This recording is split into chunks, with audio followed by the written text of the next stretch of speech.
नमस्कार, सलाम, प्रणाम और शाम के 7 बजे की प्यार भरी सत श्री अकाल। दोस्तों, इस वक्त की सबसे बड़ी खबर आ रही है डिफेंस के क्षेत्र से, तेजस MK2 फाइटर जेट से। दोस्तों, भारत के तेजस फाइटर जेट को लेकर चीन और पाकिस्तान के मीडिया में बहुत से मजाकिया लेख लिखे जाते थे। उनका यह मानना था कि तेजस फाइटर जेट इतना महंगा है और इसी महंगे के होने के बावजूद भी तेजस फाइटर जेट को भारत की सेना अपनी वायुसेना में शामिल नहीं करना चाहती है और इसी के चलते तेजस मार्क 1 का जो फाइटर जेट भारत का है वो एक डिजास्टर साबित हुआ है। लेकिन दोस्तों, उन चीन और पाकिस्तान के मीडिया आउटलेट्स को अब यह पता लग जाना चाहिए कि तेजस मार्क 1 फाइटर जेट के अंदर जो भारत का एक्सपीरियंस रहा है, उस एक्सपीरियंस के चलते हम तेजस MK2 फाइटर जेट को अब राफेल से भी ज्यादा घातक बनाने जा रहे हैं। सबसे बड़ी बात यह है कि तेजस MK2 फाइटर जेट में सभी तरीके की टेक्नोलॉजी भारत के अंदर बनी हुई है और यह टेक्नोलॉजी राफेल से ज्यादा ताकत आज हमारे स्वदेशी फाइटर जेट को दे रही है।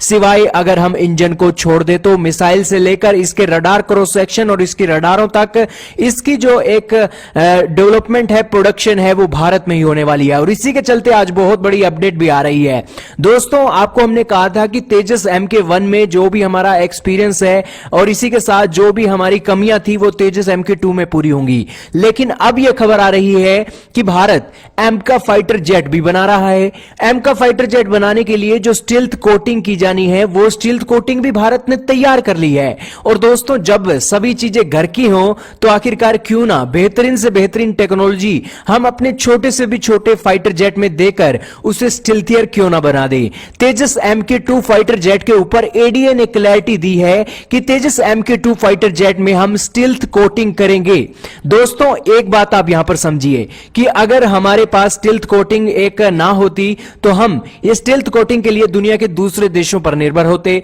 और उसी के चलते हम ये स्टील्थ कोटिंग सिर्फ और सिर्फ अपने 6th जनरेशन के फाइटर जेट या फिर 5.5 जनरेशन के फाइटर जेट के अंदर ही रखते। लेकिन अब जब भारत यही स्टील्थ कोटिंग अपने देश में बना रहा है तो आखिरकार क्यों नहीं, इसका जो एक पैसा भी बचा है उस पैसे बचने के चलते हम इस स्टील्थ कोटिंग को AMCA में तो लगाएंगे ही, साथ में ही ये स्टील्थ कोटिंग अपने तेजस MK2 फाइटर जेट में भी लगाएंगे, जिस कारण से इसकी जो रडार क्रॉस सेक्शन का एरिया है 0.1 मीटर स्क्वायर का बन जाएगा। यानी कि रडार की पकड़ में ये जो फाइटर जेट है नहीं आएगा। दोस्तों, RCS की क्या खूबियां हैं? RCS की यह खूबी है कि अगर एक डॉग फाइट हो जाती है और कॉम्बैट फाइट होती है तो उसमें क्लोज फाइट में अगर देखा जाता है कि जितना ज्यादा RCS छोटा होगा उतना ज्यादा फाइटर जेट की रडार में जो फाइटर जेट है वो छोटा दिखाई देगा और जितना ज्यादा छोटा होगा उतना ही ज्यादा मुश्किल होगा दुश्मन के फाइटर जेट को हमारे तेजस MK2 को निशाना बनाना। यही कारण है कि हम जो स्टील्थ कोटिंग AMCA में इस्तेमाल करने वाले थे वही स्टील्थ कोटिंग हम अपने तेजस MK2 फाइटर जेट में इस्तेमाल करेंगे,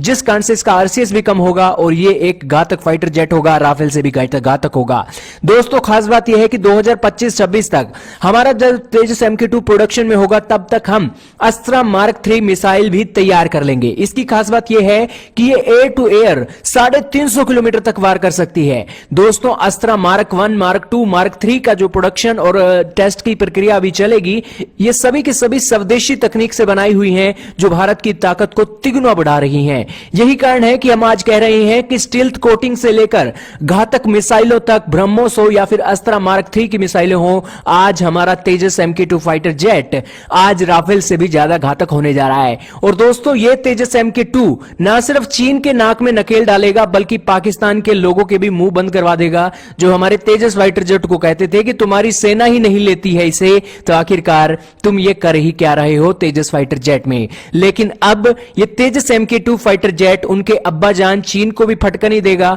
और इसी के साथ पूरी दुनिया में तेजस MK2 भारत का नाम रोशन करेगा। और इस मामले में हम स्वदेशी तकनीक से आत्मनिर्भर बने हैं तो ये भारत के लिए एक बहुत बड़ा एग्जाम्पल है कि देश अब अपने पैरों पर खड़ा होकर अब चलना शुरू कर दिया है।